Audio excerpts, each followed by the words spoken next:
Hai, selamat datang di channel Suara Kira.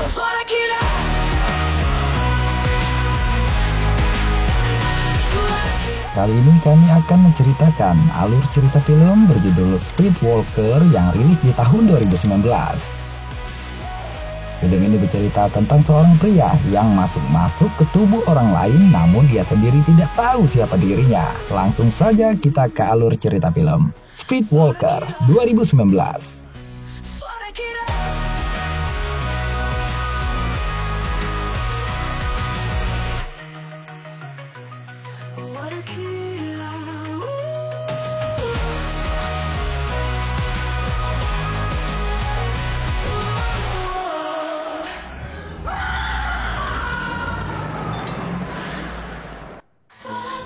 Suatu malam, seorang gelandangan melihat sebuah mobil yang mengalami kecelakaan tunggal. Mobil itu menabrak tiang PLN. Selain dirinya, tak ada orang lain yang lewat di sana.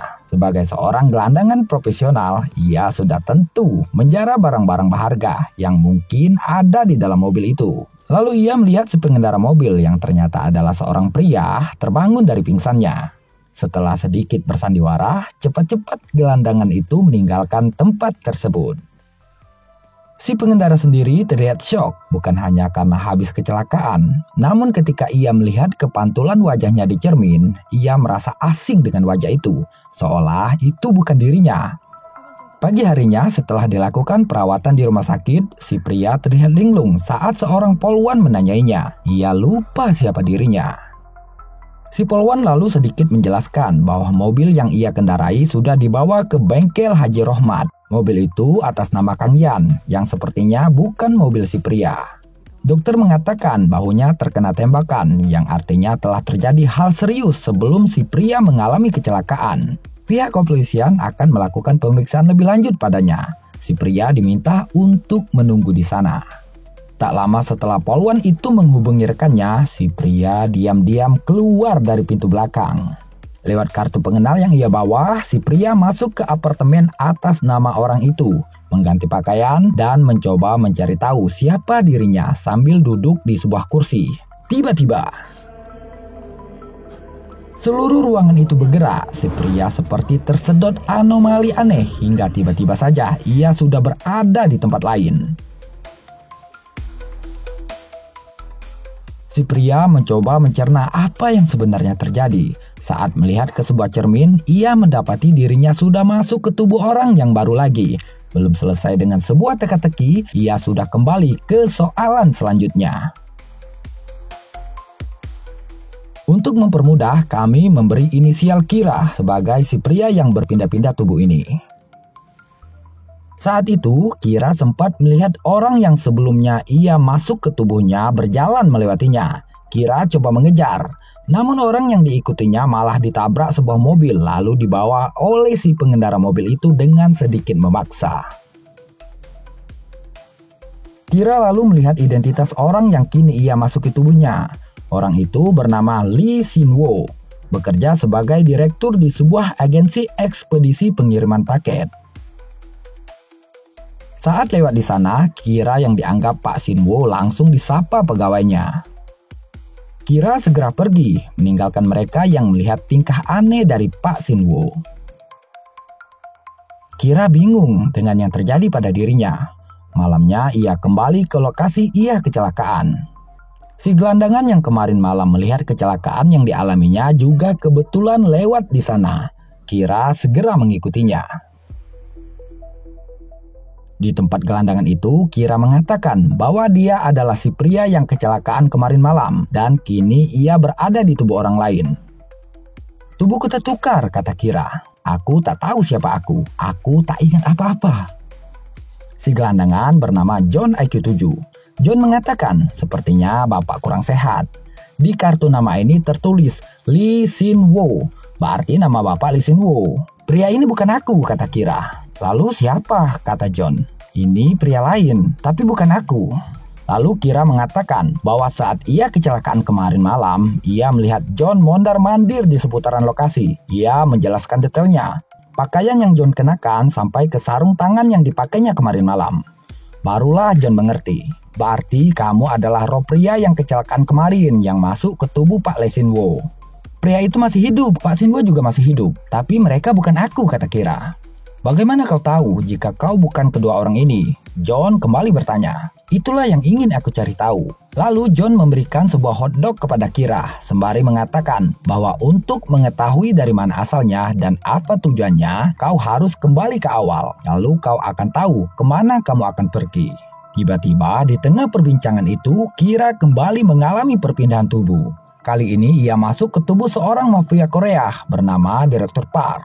Sedangkan Pak Sin-woo yang bingung mengapa ia bisa berada di tempat si gelandangan itu segera pulang. Kira masuk ke toilet, melihat wajah dirinya.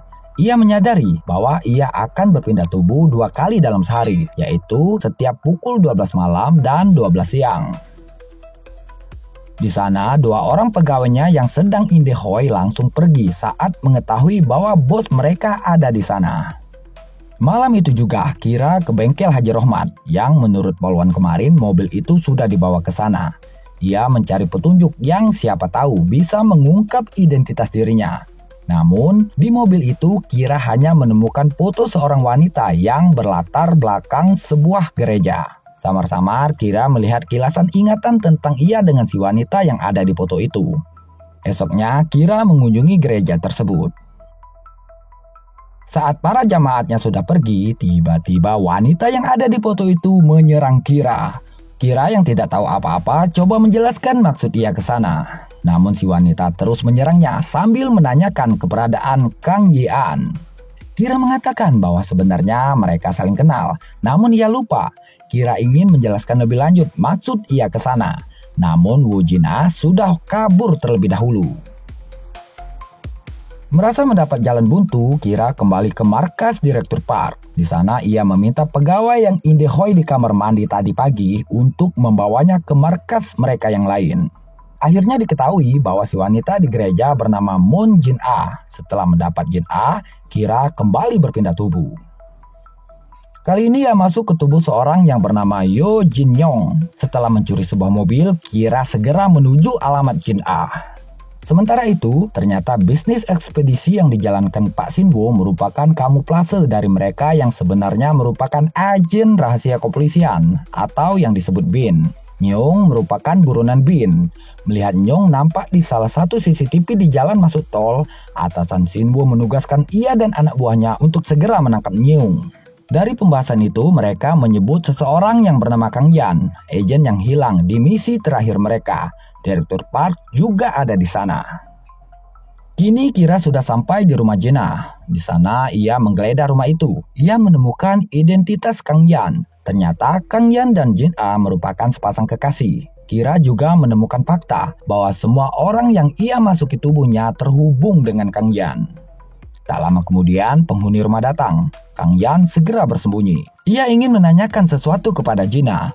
Tiba-tiba salah satu anggota BIN yang bernama Bae datang dan ingin menculik Jin-ah. Melihat itu, Kira menolongnya. Terjadi perkelahian di sana. Jin-ah merasa ada yang aneh. Nyung adalah seorang buronan. Bukannya bersembunyi, kenapa Jiung malah terang-terangan melawan Bae? Go juga masuk ke dalam. Perkelahian 2 lawan 2. Bae yang melawan Kira juga merasa ada yang aneh dengan Nyung. Cara dia bertarung mirip seperti Kang Yan. Pada akhirnya mereka berhasil keluar dan kabur menggunakan mobil yang Kira curi tadi. Sambil dikejar Bae dan Go, di mobil Kira menjelaskan bahwa ia lupa ingatan dan sepertinya ia adalah Kang Yan, agen BIN yang sedang mereka cari-cari. Jin-ah tidak mengerti sedikit pun apa yang dikatakan Kira. Kira mengatakan bahwa kemarin mereka bertemu di gereja saat ia masuk ke tubuh Direktur Park. Kira sungguh tak tahu apa yang sebenarnya terjadi. Ia juga ingin tahu siapa dia sebenarnya. Jin-ah hanya diam sambil memperhatikan jalan, mengolah setiap kata yang diucapkan Kira. Mobil mereka terus dibuntuti oleh Bae dan Go hingga memasuki keramaian. Pada suatu momen, Kira berhasil mengecoh Go hingga mereka akhirnya bisa lepas dari pengejaran. Kira terus mengatakan kepada Jin-ah bahwa dia adalah Kang Yan. Karena muak dengan omong kosongnya, Gina akhirnya pergi sambil mengancam jika terjadi sesuatu kepada Kang Yan, maka Nyeong akan ia habisi. Kira yang masih ingin mencari tahu tentang Kang Yan menyelinap masuk ke mobil Go. Saat Go datang, ia langsung menginterogasinya. Go yang dibawa tekanan mengatakan bahwa ia tidak tahu apa-apa. Tugasnya hanya menangkap atau menghabisi seseorang. Perihal hubungan Kang Yan dan pasukan Bin, malam itu Go melihat Kang Yan dibawa oleh Selo, orang yang pertama kali Kira masuki tubuhnya. Merasa penjelasan sudah cukup, Kira segera pergi. Baek dan Go yang melaporkan kepada Park bahwa Gina berhasil kabur bersama Nyeong dimarahi habis-habisan oleh atasannya itu. Karena dianggap tidak becus, Park meminta anak buah Chong Moon untuk mengawasi Gina. Malamnya Gina menemui Heiji yang merupakan agen Bin sekaligus temannya dan Kang Yan, orang yang dapat ia percaya. Heiji mengatakan bahwa Kang Yan dan beberapa pasukan Bin yang lain terlibat dalam suatu kejahatan yang terorganisir. Dikepalai oleh Direktur Park, mereka terlibat dalam kasus penyelundupan barang ilegal. Kemudian Heiji memberikan daftar nama orang asing yang dipercayai merupakan eksperimen dari barang ilegal itu. Gina berniat menemui salah satunya. Di tempat lain, Kira kembali menemui John IQ 7. Ia menanyakan kotak hitam di dalam mobil yang dicuri John saat ia kecelakaan di skin awal tadi. Di dalam kotak itu ada sebuah flash disk dari dashcam yang merekam perjalanan mobil tersebut. Kira membutuhkan flash disk itu untuk mencari petunjuk tentang dirinya. John mengatakan bahwa kotaknya sudah ia jual ke sebuah rental komputer. Lalu bersama-sama mereka ke sana. Namun di rental itu, pemilik toko mengatakan bahwa flash disknya sudah tercampur dengan flash disk yang lain. Kira terpaksa membuka isi flash disk itu satu persatu. Sementara itu, Direktur Park menyuruh anak buahnya untuk menangkap mereka di sana.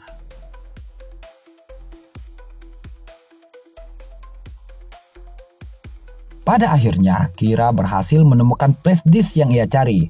Dalam rekaman itu, Kira membawa mobilnya ke Namyangju. Sementara di luar, anak buah Park sudah tiba di sana. Mereka kembali dikejar.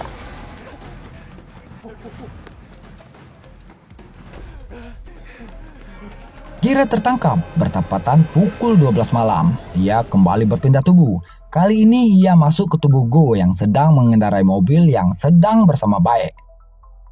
Saat itu mereka mengikuti Gina.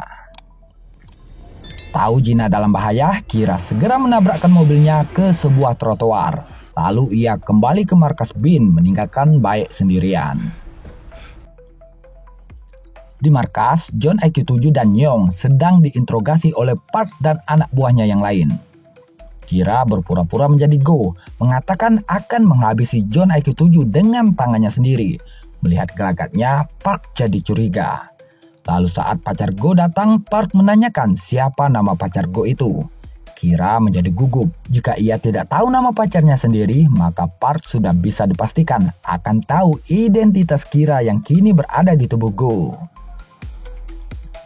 Beruntung Kira ingat, saat ia melihat mereka di toilet sebelumnya, Go sempat menyebut nama pacarnya.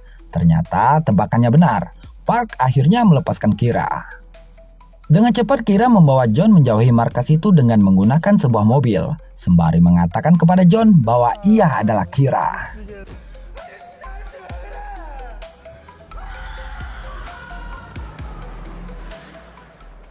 Di tempat lain, Gina akhirnya menemukan orang asing yang ia cari sebelumnya. Dengan sedikit ancaman, pria itu mengatakan bahwa dokter yang dicari Gina kini berada di Namyangju, yang kemungkinan Kang Yan juga sedang dirawat di sana. Direktur Park akhirnya juga mengetahui tempat itu lewat Nyung yang ia interogasi sebelum akhirnya Yung ia tamatkan. Akhirnya, dari 3 arah yang berbeda, Kira, Gina, dan Direktur Park menuju Namyangju. Kira dan John IQ 7 tiba terlebih dahulu. Firasat Kira mengatakan bahwa Kang Yan dirawat di sana. Akhirnya setelah perjuangan yang selalu mengancam nyawa, Kira berhasil menemukan Kang Yan. Dan benar saja, Kira adalah Kang Yan yang merupakan pasukan Bin yang sangat terlatih. Kini ia ingat semuanya. Pada malam itu, pasukan Bin berhasil menggagalkan penyelundupan narkoba jenis baru yang berasal dari Thailand bernama Aether X. Berbeda dengan narkoba lainnya, Aether X mampu membuat tubuh dan jiwa si pemakainya terpisah. Dalam artian, perjalanan spiritual. Kapsul kecil yang dimasukkan ke cairan itu akan meletus setiap 12 jam sekali untuk menjaga halusinasi si pemakainya.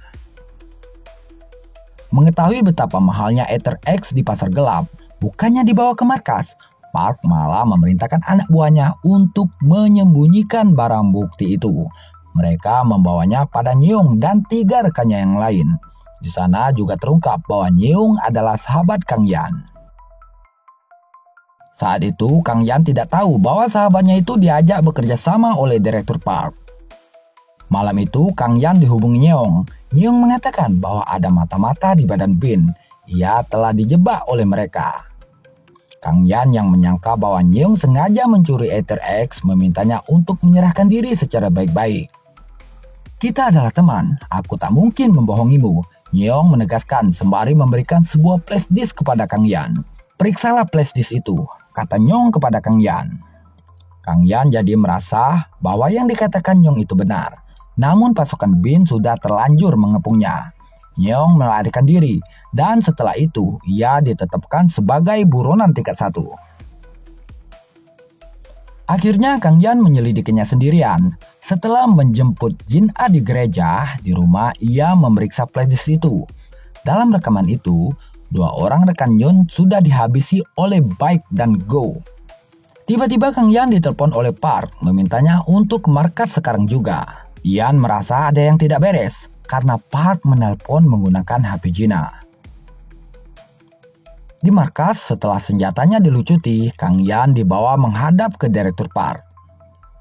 Yan melihat kekasihnya sudah dalam keadaan babak belur. Selanjutnya, secara mengejutkan, Yan ditembak di bahu kirinya. Kemudian Park memerintahkan Go untuk menyuntikkan Aether X ke tubuh Kang Yan dengan tujuan mengaburkan penyelundupan yang ia lakukan, seolah-olah Kang Yan lah yang telah mencuri barang haram tersebut. Nantinya Kang Yan akan diperiksa darahnya dan akan terbukti positif narkoba. Dengan begitu, Kang Yan akan dijadikan tersangka pencurinya. Namun ada satu hal yang tidak dipertimbangkan oleh Direktur Park. Kang Yan adalah prajurit terbaik di antara mereka. Setelah Park pergi, meski sudah terluka, Kang Yan masih dapat melakukan perlawanan.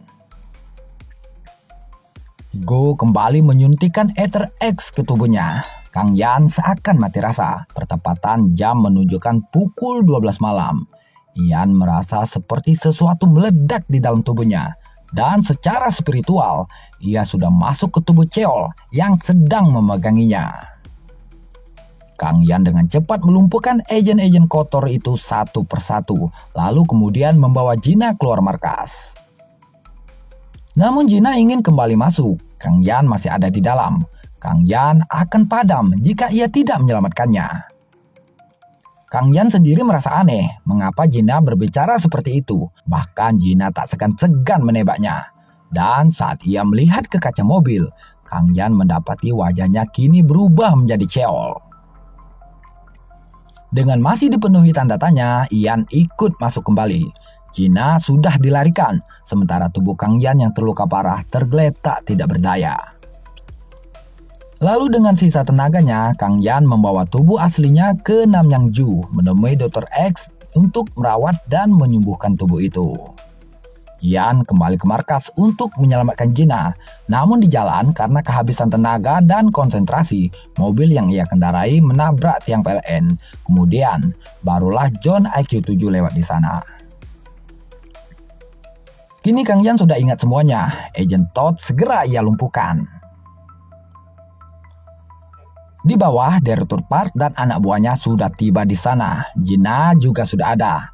Yan berpesan kepada John IQ-7 untuk membawa tubuh aslinya ke mobil yang mereka bawa. Sementara, ia akan menghadapi Park dan anak buahnya. Ian yang di tubuh Go menyelamatkan Gina dalam baku tembak.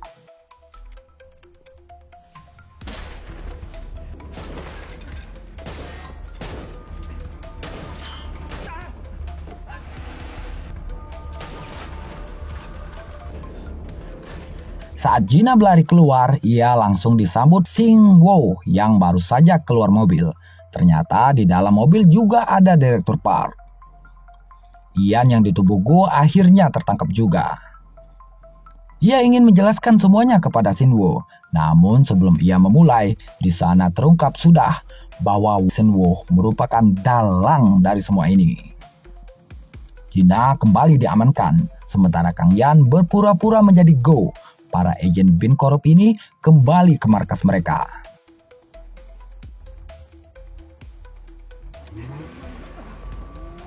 Hari itu mereka akan menjual Ether X pada Ferdi Budiman dengan Tante Linda sebagai pelantarannya. Kedua gembong itu mampu membayar Ether X dengan harga fantastik. Sebelum Linda dan Ferdi tiba di bawah pengaruh narkoba, Direktur Park menamatkan nyawa Shin Wo karena sudah tidak tahan selalu disuruh-suruh oleh bosnya itu. Gina hanya bisa menahan ketakutan menyaksikan itu semua di depan matanya. Sementara itu, Ian yang ditubuh Go menceburkan mobil yang mereka kendarai ke sebuah sungai. Air perlahan masuk ke dalam mobil. Ian mau keluar, namun ia teringat sebentar lagi pukul 12 siang, yang artinya ia akan kembali berpindah tubuh. Bukannya menyelamatkan diri, Ian lebih memilih untuk menyelamatkan Bae. Ia yakin ia akan berpindah ke tubuh Bae.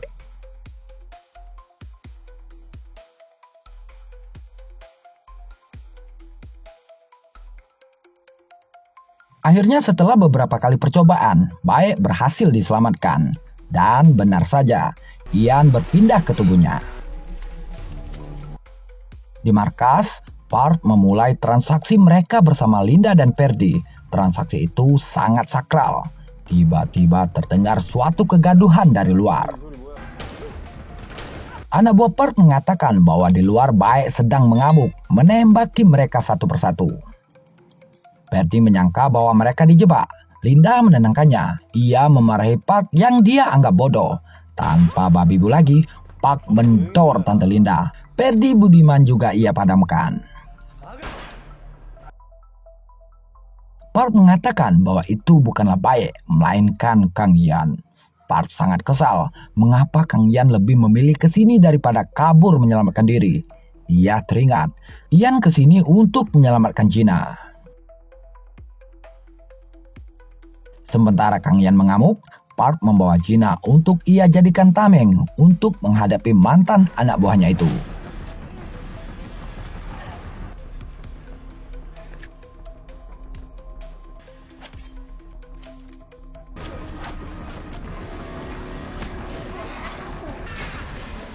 Dengan terpaksa Kang Yan mengangkat tangannya karena Park mengancam akan memadamkan Gina. Akhirnya, Gina juga mengetahui bahwa selama ini Kang Yan yang selalu menyelamatkan nyawanya, meskipun Kang Yan berada di tubuh orang lain.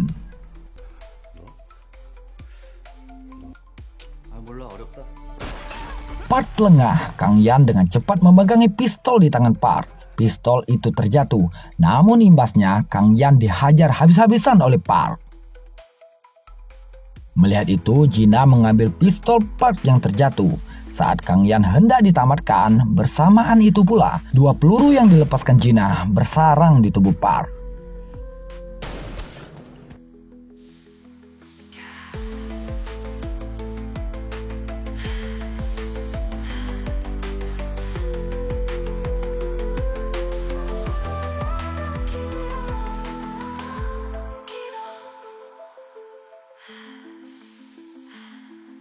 Dan film pun tamat. Pesan dari film ini adalah, cinta sejati adalah keberanian tanpa batas yang rela menantang badai dan menembus gelapnya dunia hanya demi senyum orang yang dicintai. Bagi hati yang mencinta, tidak ada bahaya yang lebih besar daripada kehilangan orang yang dicintainya. Terima kasih sudah mendengarkan Suara Kira. Sampai jumpa.